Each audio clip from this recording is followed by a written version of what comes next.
আপনি কার চাপে করে এটা করলেন? আপনাকে কি সরকার চাপ দিয়েছে? আপনাকে কি ইলেকশন কমিশনের অন্য কোনো কোনো গ্রুপ চাপ দিয়েছে?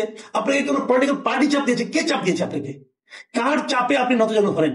আসসালামু আলাইকুম প্রিয় দর্শক, আমি কিছুদিন আগে একবার একটা টকশোতে বলেছিলাম যে নির্বাচন কমিশন যদি শেষ পর্যন্ত এনসিপির দাবি অনুযায়ী তাদেরকে শাপলা প্রতীক দেয়, তাহলে প্রমাণ হবে যে এই নির্বাচন কমিশনের পক্ষে স্বাধীনভাবে একটা নির্বাচন পরিচালনা করা সম্ভব নয়।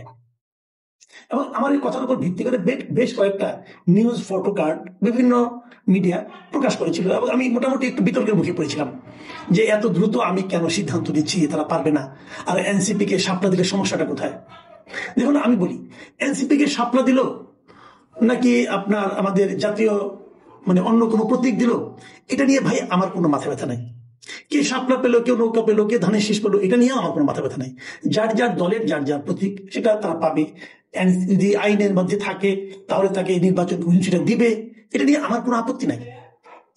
আমার প্রশ্নটা ছিল যে এনসিপি যখন প্রথম শাপলা প্রতীকটা চাইল, তখন নির্বাচন কমিশনের যে প্রতীকের যে লিস্ট ছিল, প্রতীকের যে তালিকা ছিল, সেই তালিকার মধ্যে শাপলা ছিল না। তার মানে নির্বাচন কমিশনের যে তালিকা, যে এর মধ্যে সে বিক্রি করবে, তার বাইরের একটা প্রতীক এনসিপি চেয়েছে। তো চাইতেই পারে। যেমন ধরেন, আমি একটু উদাহরণ দিতে বলি, আপনি গিয়েছেন যে একটা মনোহরি দোকানে চাল ডাল এগুলি কিনবেন, যে আপনি বললেন ভাই আমাকে কি আপনি একটু ট্যাক্টন কাপড় দিতে পারবেন? তো ওর দোকানে কি ট্যাক্টন কাপড় আছে? এটা তো চাল ডালের দোকান। তো আপনি বললেন না, আমাকে দিতে হবে। এখন সে বললো ভাই আমার শেলফে তো ট্যাক্টন কাপড় নাই, আমি কি করে দিব আপনাকে? ওই কি যেখান থেকে পারেন দেন, পয়দা করে দেন, দিতে হবে আমাকে, আমি চাইছি তো আমাকে দিতে হবে। তো এই ধরনের যদি আবদার আসে, সেক্ষেত্রে কি হবে? এবং এনসিপি তখন হুমকি দিল, যদি তারা শাপলা প্রতীক না পায় তাহলে তারা ঘেরাও করবে নির্বাচন কমিশন, অমুকের দালাল তমুকের দালাল, অনেক কিছু তারা বললো। সেগুলো বলে আর আপনাদেরকে ক্লান্ত করতে চাই না, কারণ আপনারা বহুবার এগুলো দেখেছেন। নির্বাচন কমিশন কি যুক্তি দিল? নির্বাচন কমিশন যুক্তি দিল যে শাপলা একটা জাতীয় প্রতীক, আমাদের এই প্রতীকটা দেওয়া যাবে না। এনসিপি পাল্টা যুক্তি দিল যে শাপলা আপনার জাতীয় প্রতীক হয়, তাহলে যে আপনার ধানের শীষ, এটাও তো জাতীয় প্রতীকের একটা পার্ট। যে তারা তারকা, এটাও তো জাতীয় প্রতীকের পার্ট। পাট পাতাও জাতীয় প্রতীক, চা পাতা, এখন অনেক জাতীয় প্রতীকের মধ্যে অনেক কিছু আছে, এখন সবগুলি মিলে, কিন্তু ওইগুলো তো ইম্পর্টেন্ট না। মূলত চোখে পড়ে কিন্তু শাপলা, প্রমিনেন্ট শাপলা।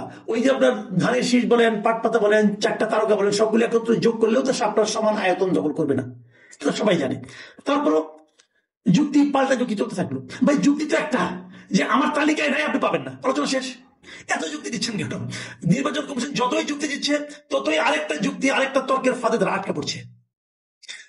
এনসিপি যে গর্তমিটা করছে, তাদের নিশ্চয়ই গর্তমি করার মতো কোনো উৎস ছিল। এই শক্তি প্রদর্শনের মতো উৎসতা ছিল বলেই তো শক্তি দেখিয়েছে। তাহলে শাপলা তো এর আগে মাহমুদুর রহমান মান্নার পার্টিও চেয়েছিল, নাগরিক ঐক্য। তারা কি পেয়েছে? পায়নি। তারা কি গর্তমি করেছে? করেনি। কেন করেনি? কারণ তাদের মাথার উপর ডক্টর ইউনূসের একটা সরকার ছিল না, এদের মাথার উপর ডক্টর ইউনূসের একটা সরকার আছে। অথবা এরা নিজেরা নিজেদেরকে কিংস পার্টি মনে করে, এত জোট দেখাতে পারে, সদের লোক নিয়ে তারা বলে নির্বাচন কমিশনকে ঘেরাও করবে, এগুলি বলে। তো সেই তাদের জোরটা আছে। জোর কার কেন আছে এটা নিয়ে আমার কোনো বক্তব্য নাই ভাই। থাকতেও পারে, যদি ওই জোর দেখাবে, কারো শক্তির জোর আছে, কারো মাঠের জোর আছে, কারো লজিকের জোর আছে, থাকতেই পারে। নির্বাচন কমিশনের কি জোর আছে এটা আমি বুঝতে চেয়েছিলাম। আমার বক্তব্য তো ওটাই ছিল যে আমি বুঝতে চেয়েছিলাম যে নির্বাচন কমিশনের কি জোর আছে। এনসিপির জোর আছে কিনা আছে এটা আমার জন্য বিবেচ্য বিষয় না, কারণ এনসিপি নির্বাচনে যাবে জনগণের ভোট নিতে। কিন্তু আমার জোর থাকতে হবে নির্বাচন কমিশনের, যে নির্বাচন কমিশনের মেরুদণ্ডটা শক্ত আছে কিনা, নির্বাচন কমিশন এই ধরনের পলিটিক্যাল চাপ সহ্য করতে পারে কিনা, এটাই আমার দেখার ব্যাপার ছিল।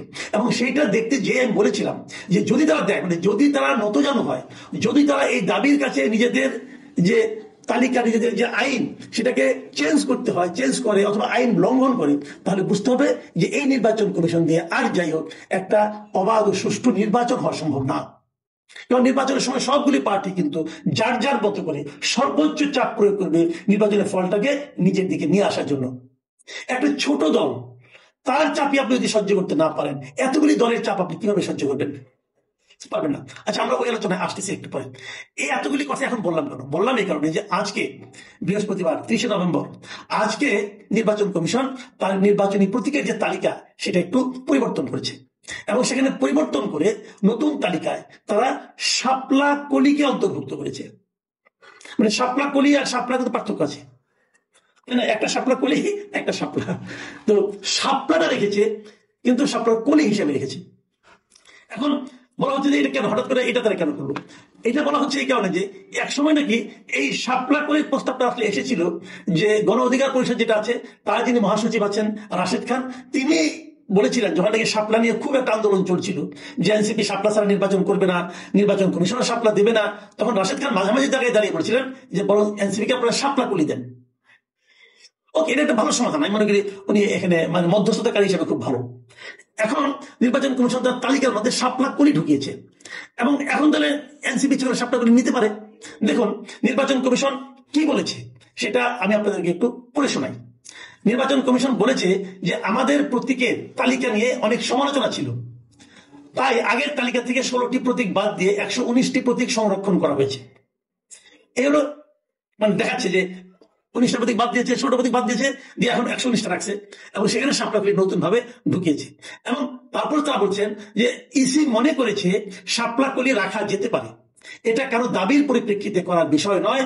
আপনারা জানেন একটি দল শাপলা চেয়েছে, তার মানে আপনি সাংবাদিকদের বলছেন যে আপনারা জানেন যে একটা দল শাপলা চেয়েছে, কিন্তু সেই দলের দাবির প্রেক্ষিতে আমরা শাপলা কলি রাখিনি, আমরা নিজেরা মনে করছি যে শাপলা কলি রাখা যেতে পারে। ওই যে ভালো একটা কৌতুক শুনছিলেন না, বউয়ের সঙ্গে অনেকক্ষণ ঝগড়া হয় যে বউ বলে সে কাশ্মীর যাবে এবং ভালো বন্দ্যোপাধ্যায় বলে আমি পুরী যাবো, এটা নিয়ে বিরাট ঝগড়াঝাটি।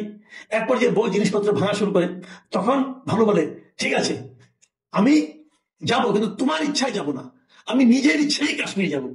এখন এখানে হয়েছে ওই জিনিস, ইলেকশন কমিশন এনসিপির দাবির জন্য শাপলা ফুল রাখে নাই, নিজের ইচ্ছাতেই তারা শাপলা খুলে রেখেছে। ভাই একটা কথা বলেন, এই যে নির্বাচন কমিশনের অজুহাত, এটা কি আপনাদের কাছে গ্রহণযোগ্য মনে হয়? আমার কাছে মনে হয় না। আমার কয়েকটা প্রশ্ন, আপনি যদি শাপলা তাদেরকে দেবেন, কলি দেন, ফুলি দেন আর ডাটাই দেন, যাই দেন, যেহেতু শাপলায় আপনারা রাজি হয়েছেন, আগে তাহলে অরাজি হলেন কেন? অরাজি হওয়ার সময় খেয়াল ছিল না যে আপনি আপনার এই অবস্থান ধরে রাখতে পারবেন না? আপনাদের মনে ছিল না যে আপনার পিঠে মেরুদণ্ড বলতে কিছু নেই, ধমক দিলে আপনি কুই কুই করে রাজি হয়ে যাবেন? এটা তখন মনে ছিল না? তখন দিয়ে দিলেই পারতেন। আমার তো কোনো সমস্যা নাই, আমাদের কারো কোনো সমস্যা নাই ভাই, কে কোন প্রতীক বলে এটা নিয়ে আমার কোনো বক্তব্য নাই। আমার বক্তব্য হলো আপনার মেরুদণ্ড কোথায়? নির্বাচন কমিশনের মেরুদণ্ডটা কোথায়? ওই তারাপদ একটা কবিতা শুনেছিলাম না, সে এক লোক তার মেরুদণ্ডটা খুঁজে পাচ্ছে না। নির্বাচন কমিশনারদের অনুরোধ করবো, আপনারা তো অনেক সময় বড় বড় পদে ছিলেন, আপনারা অবসরপ্রাপ্ত, আপনারা দয়া করে একটু খুঁজে দেখুন যে আপনাদের মেরুদণ্ডটা কোথায়। আপনি কার চাপে এটা করলেন? আপনাকে কি সরকার চাপ দিয়েছে? আপনাকে কি ইলেকশন কমিশনের অন্য কোনো গ্রুপ চাপ দিয়েছে? আপনাকে কোনো পলিটিক্যাল পার্টি চাপ দিয়েছে? কে চাপ দিয়েছে আপনাকে? কার চাপে আপনি নতজানু হলেন? আপনি যার চাপে নতজানু হন না, যারই, যে কোনো একটা সংগঠন হোক, যে কোনো একটা গোষ্ঠী হোক, যে কোনো একটা প্রতিষ্ঠান হোক, আপনি যদি কারো চাপে নতজানু হয়ে থাকেন তাহলেই প্রমাণিত হবে আপনি ব্যর্থ। যদি সরকারের চাপে করে থাকেন সেটাও আপনার ব্যর্থতা, কারণ সরকার আপনাকে চাপ দেওয়ার এখতিয়ার রাখে না।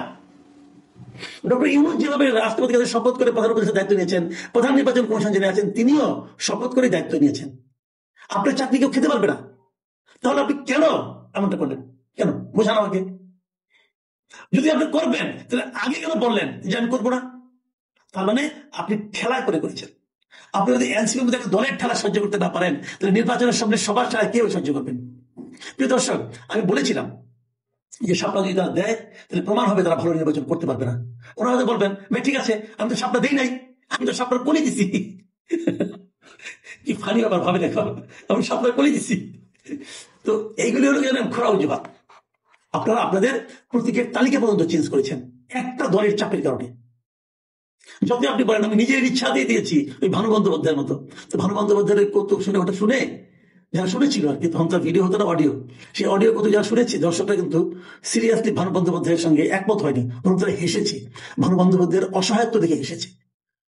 আমরাও নির্বাচন কমিশনের অসহায়ত্ব দেখে কৌতুক অনুভব করছি এবং সেই সঙ্গে আতঙ্ক বোধ করছি যে এই নির্বাচন কমিশন কিভাবে একটি জটিল নির্বাচন সম্পন্ন করতে পারবে।